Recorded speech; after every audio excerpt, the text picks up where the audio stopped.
Si vous aviez un super pouvoir, imaginons que vous puissiez devenir invisible, comme Frodon dans Le Seigneur des Anneaux, ou si on prend des références un peu plus anciennes, comme Gygès dans La République de Platon. C'est l'histoire d'un homme comme vous et moi, quelqu'un de quelconque, et qui un jour voit devant lui la terre s'ouvrir, parce qu'elle est frappée d'un éclair. Et dans la terre, il découvre un anneau mystérieux. Et cet anneau, s'il tourne le chaton de la bague, il devient invisible. Alors évidemment, par la suite, c'est un petit peu la nature humaine, grâce à ce super pouvoir, il ne fait pas de bien jolies choses.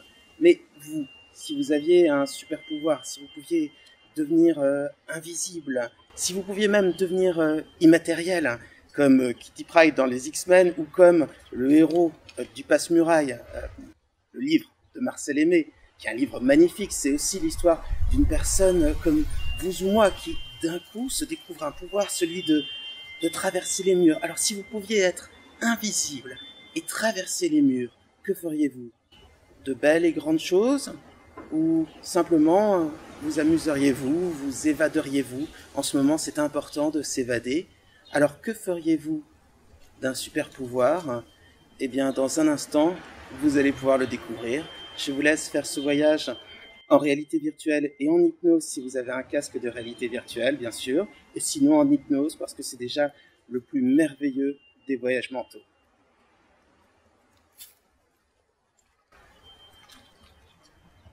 C'est très facile. Il suffit de s'installer confortablement, de prendre dès maintenant sa posture de sommeil et de se laisser porter par la voix. L'hypnose est une sorte de progression, une progression d'un état de veille, de vigilance, vers un état de plus en plus inconscient, de lâcher prise, de calme. Un état qui ressemble tellement au sommeil que pendant longtemps on a confondu les deux. L'hypnose vient de hypnose, le sommeil. Et c'est vrai que les yeux fermés, dans une sorte d'oubli inconscient lorsque la transe est profonde, il est facile de confondre les deux. Aujourd'hui, vous allez effectuer une sorte de voyage. Un voyage de la veille vers l'inconscient et ensuite vers le sommeil. De cet état que vous connaissez habituellement vers l'hypnose, puis vers le sommeil, le véritable sommeil, celui-ci. Et vous n'avez surtout pas d'effort à faire. Écouter cette voix est largement suffisant et lorsque certains mots, phrases vous échapperont, cela voudra dire déjà qu'une petite partie de vous a décroché, a commencé à s'endormir en quelque sorte. Et nous pouvons partir de ce que vous ressentez ici et maintenant. Partir de cette posture que vous préférez avoir pour dormir. Cette posture qui est pour vous associée à une sensation de sécurité, de confort, puisque c'est dans cette posture que vous allez dormir. Et il y a cette respiration. Alors même que nous n'avons pas encore commencé la séance, déjà cette respiration s'est ralentie. Déjà elle est devenue plus régulière. Pourquoi? Simplement parce que vous vous laissez porter par ma voix. Parce que vous vous laissez porter par ce rythme tranquille. Aussi parce que ma voix, qui va se préciser en vous, vous guider davantage, remplace vos pensées, vos ruminations. Et ce que vous ressentirez tout à l'heure, c'est l'impression presque d'entendre cette voix de l'intérieur de vous-même, comme si cette voix faisait partie de votre expérience. Et cela est propre à l'hypnose. Alors commençons par ce que vous ressentez. C'est la première étape. Ressentez cette respiration déjà plus lente. Observez le poids de votre corps. Ces muscles qui ont déjà commencé un peu à se détendre pour laisser davantage vos oreilles prêter attention à ma séance d'hypnose. Et puis, il y a la chaleur du lit. Si vous y êtes depuis quelque temps, cette chaleur est bien présente. Mais si vous venez simplement d'entrer dans votre lit, vous pouvez sentir cette chaleur qui se propage, qui s'intensifie. C'est vrai que lorsque l'on est sous les draps, c'est comme une sorte de cocon. Quelque chose de chaud qui vous protège de l'extérieur. Un nid, un endroit dans lequel se sentir bien, être bien au chaud dans son lit. Et puis laisser sa pensée errer. Cela suffit à entrer de plus en plus en transe. Et si je vous invite à prendre 1-2 inspirations profondes, c'est pour simplement ajouter encore de la douceur à votre ressenti de transe, ajouter du calme à votre respiration. C'est fait, c'est très bien. Et à partir de maintenant, c'est la respiration qui va donner le rythme. Un rythme doux, un rythme lent, un rythme vers le sommeil. Et c'est cette respiration qui va détendre le corps, détendre l'esprit aussi. Et vous pouvez déjà le sentir le poids des pieds, des jambes, des bras, le poids entier du corps. Comme cela est confortable de sentir le contact du matelas, de se sentir totalement porté par lui, et surtout de ne plus avoir à faire cet effort que l'on oublie, qui consiste à se tenir debout et à utiliser ses muscles. Il est temps pour votre corps de se relâcher, de se reposer. Au bout d'un moment, d'oublier presque sa propre existence pour rêver un peu, imaginer. Et cet état que l'on a avant le sommeil, l'état hypnagogique, et l'état que l'on a avant le sommeil, l'état hypnagogique, correspond bien à ce qu'est l'hypnose. Vous sentez certainement le flux des pensées un peu moins fortes, le flux des pensées plus doux, mais aussi le corps plus détendu. C'est cette progression vers la transe. Et il y a ce moment particulier où l'on se dit « est-ce que je dors ?» Et l'on semble oublier la réponse, car vous dormez déjà, ou en tout cas une partie de vous s'est déjà endormie, ou peut-être l'esprit conscient s'est-il assoupi. Et dans ce mélange entre les sensations, les représentations des pensées, les souvenirs aussi parfois, les sensations de la journée, comme une sorte d'écho, à la fois des souvenirs vécus et des ressentis. Et tout cela s'adoucit à mesure que le temps passe. Et d'ailleurs même la perception du temps varie elle aussi.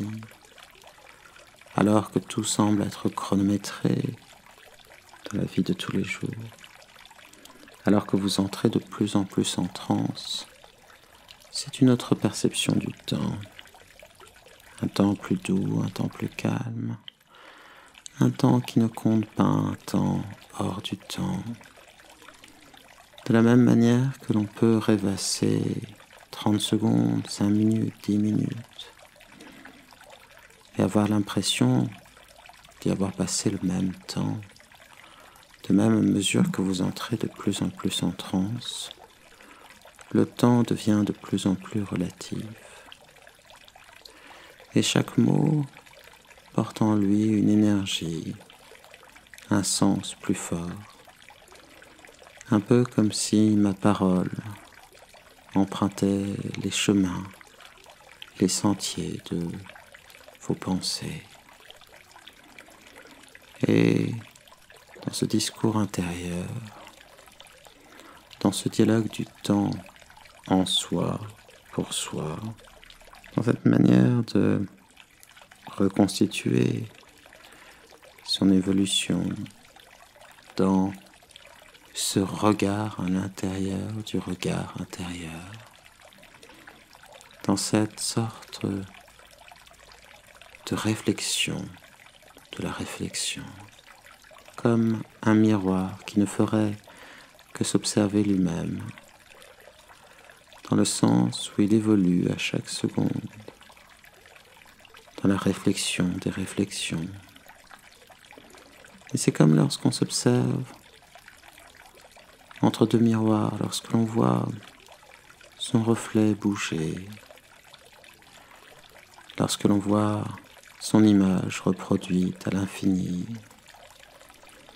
et lorsque le mouvement semble lui aussi accompagner cette image, et que l'on ne sait plus exactement où l'on est, combien de fois cette image est reproduite, il y a ce flottement, il y a ce calme, il y a cette direction vers l'hypnose.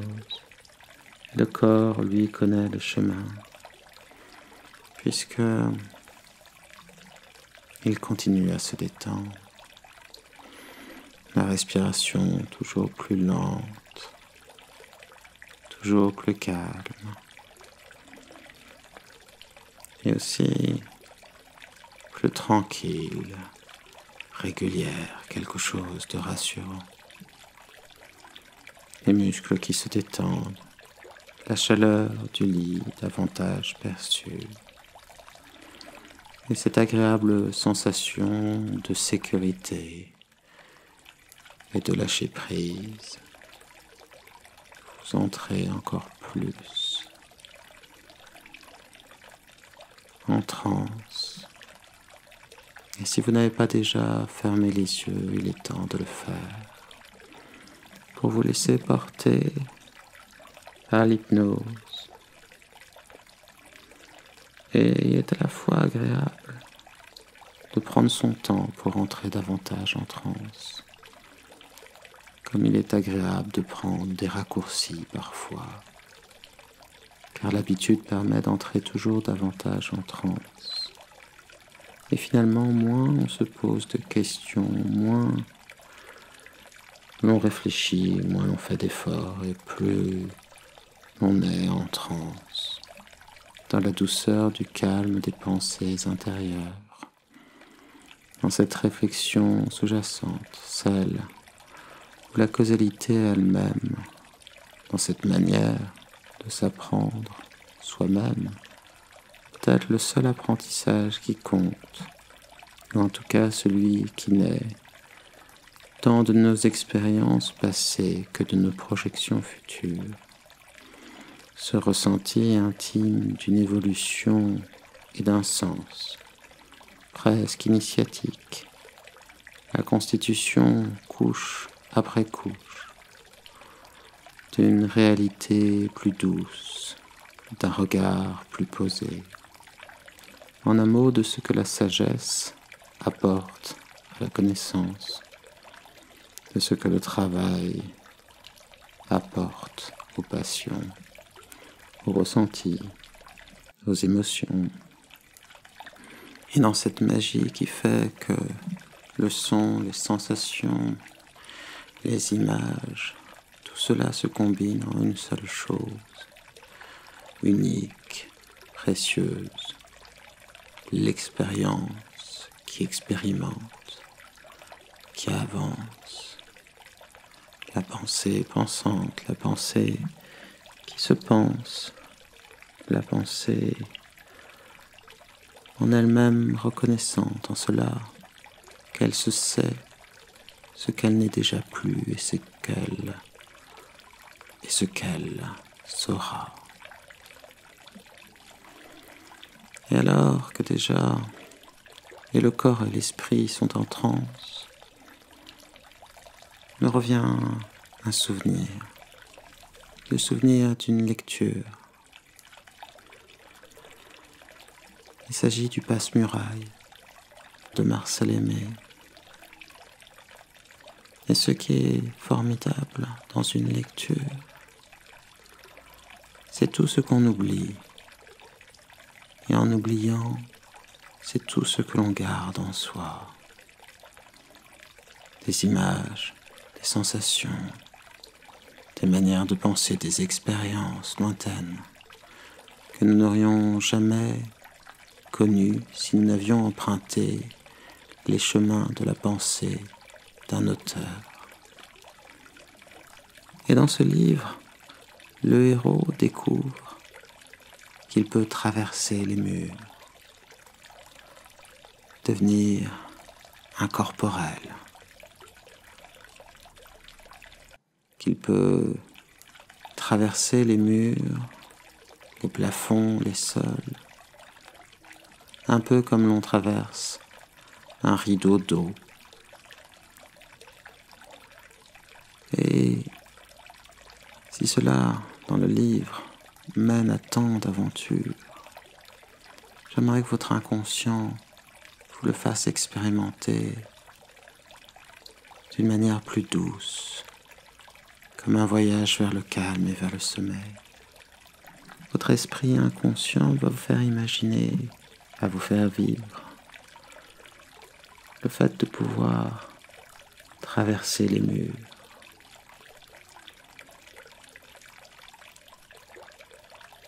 Prenez votre temps, et alors que nous laissons votre corps reposer, déjà presque endormi dans le lit, marchez avec la légèreté d'un fantôme dans votre maison. Prenez le temps déjà de faire le tour de votre chambre.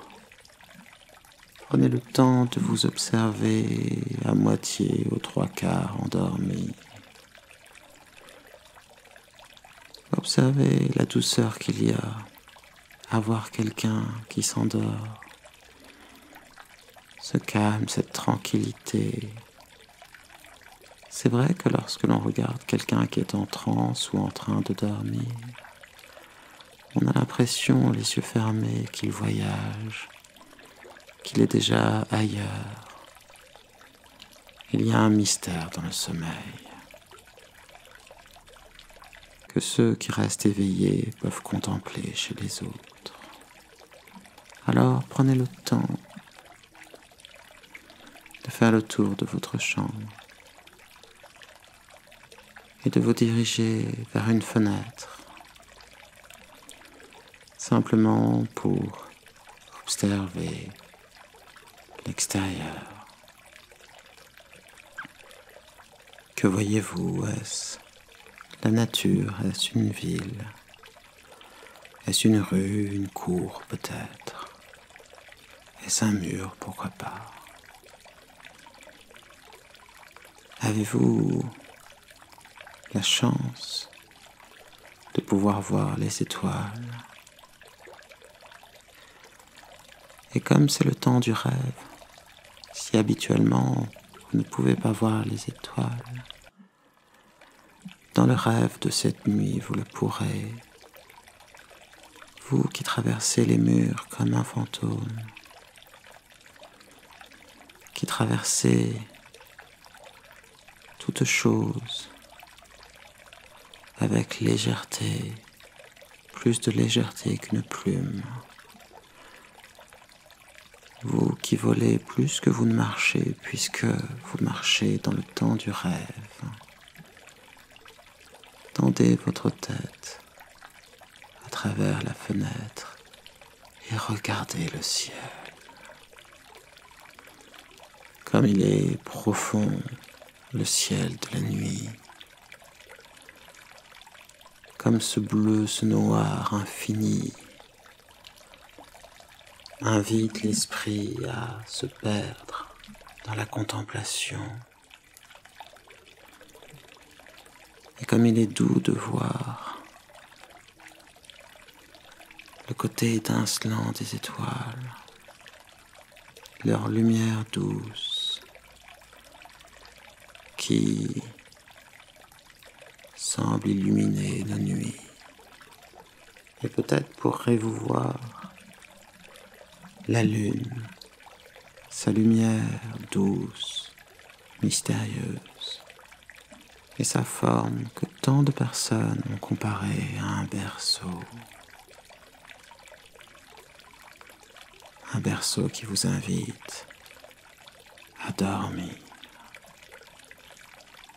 Ce berceau qui fait écho à une chanson, un conte, des histoires autour de Pierrot de la Lune.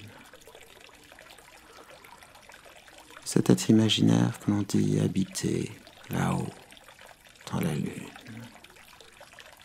Au clair de la Lune, mon ami Pierrot,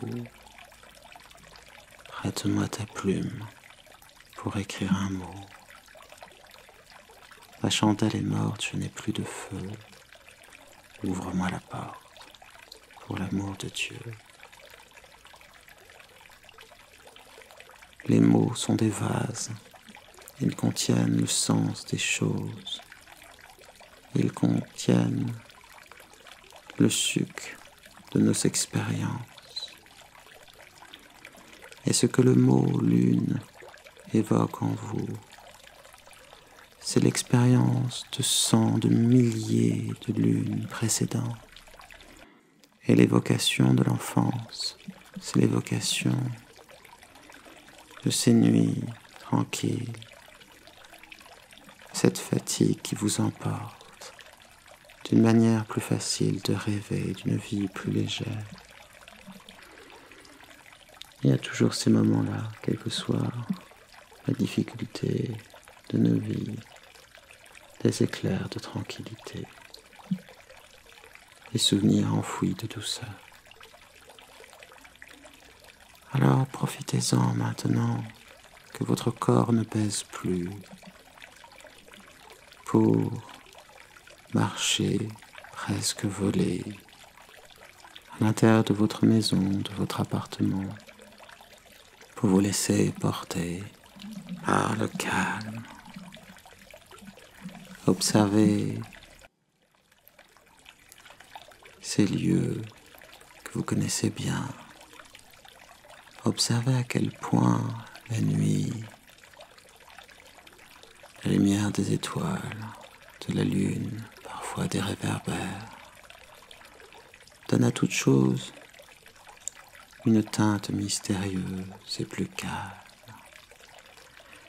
C'est comme si votre appartement, votre maison dormait.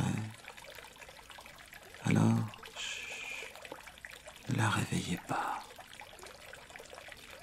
Et léger comme l'air, traversez le mur pour peut-être retrouver le foyer d'une autre personne.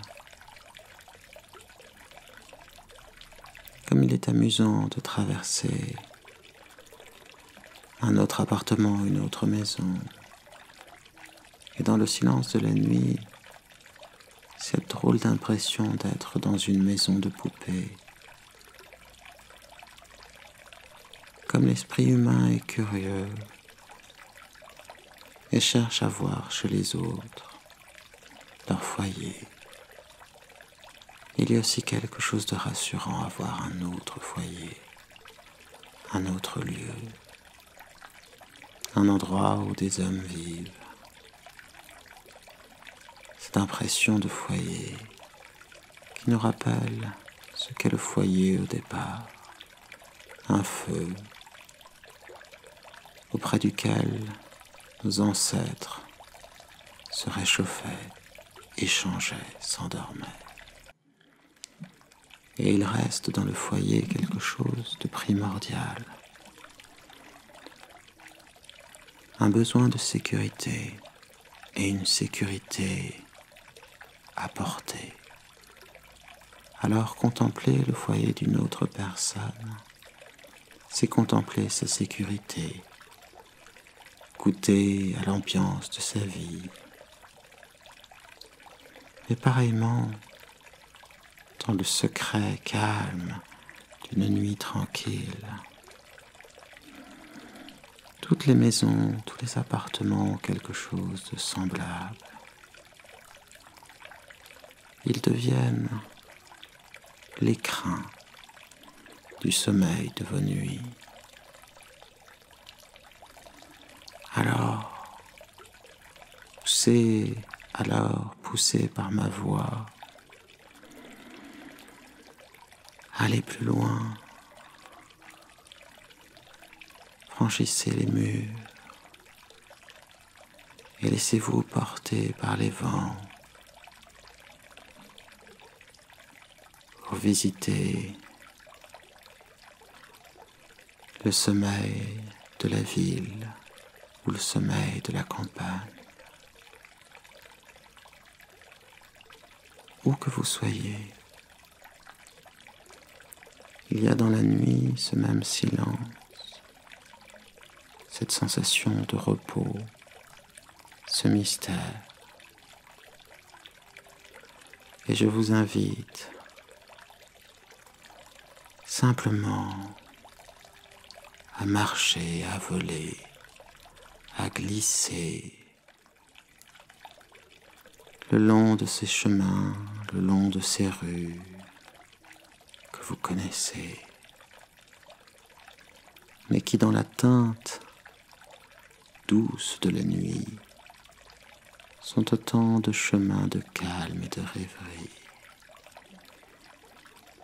L'histoire d'un rêveur qui rêve, qu'il rêve, et l'on peut dormir dans son sommeil. On peut dormir dans son sommeil. Après, lorsque vous aurez dépassé les limites de votre quotidienneté, lorsque vous aurez dépassé ces rues, ces endroits que vous connaissez, ce sera alors le temps du rêve, le temps de l'imagination, et plus rien ne vous retiendra. Vous pourrez visiter d'autres lieux, visiter d'autres temps, jusqu'à ce que le rêve de l'inconscience devienne l'inconscience du rêve, jusqu'à ce que vous vous endormiez complètement dans la douceur de la nuit. Et maintenant, c'est à votre inconscient de vous laisser continuer à vivre, de vous guider vers cette expérience autre, dans la beauté de l'imagination, dans la surprise de ce que l'inconscient a à fournir comme rêve, dans ce canevas, dans ces images, ces sons. Vous allez voyager hors des limites habituelles de votre vie, ou plutôt vous laisser porter comme vous êtes laissé porter par ma voix, toujours plus loin, toujours plus calme. C'est très bien. Et c'est maintenant votre inconscient qui continue à vous faire voyager, vous qui êtes aussi éthéré, que la pensée qui cesse de penser, que le rêve qui débute, que le souvenir déjà oublié, vous voyagez plus loin, plus calmement, juste aux frontières du vrai rêve, du vrai sommeil, que bientôt vous traverserez.